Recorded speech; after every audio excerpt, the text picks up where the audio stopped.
নে খা। এখন আর খাবার পাবি না, যা কিছু রোজগার করে নিয়ে আয়।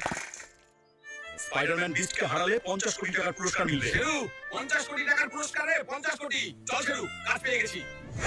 Ladies and gentleman, seat belt বেঁধে নিন। আজকের মোকাবেলা হাল্ক বিস্ট আর স্পাইডারম্যান বিস্টের মধ্যে।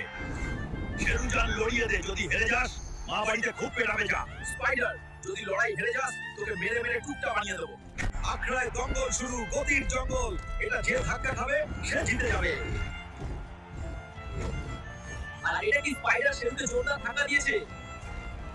আর এটা অবিশ্বাস্য, মাকড়সা শেরুকে ধাক্কা দিয়ে গর্তে ফেলে দিয়েছে। বন্ধুরা, এখন আপনাদের সাহায্যের দরকার। লাইক আর সাবস্ক্রাইব করে শেরুকে সাহস দিন, তারপর দেখুন। আর লায়ন গর্ত থেকে গর্জন করে বেরিয়ে এসেছে। অবিশ্বাস্য সবুজ শক্তির সাথে সে পূর্ণ গতিতে দৌড়াচ্ছে। কি দুর্দান্ত গতি! আর এই শেষ লাভ, সোজা ফিনিশ লাইনের দিকে কিন্তু না, পা পিছলে গেল আর সোজা লাভার মধ্যে পড়লো।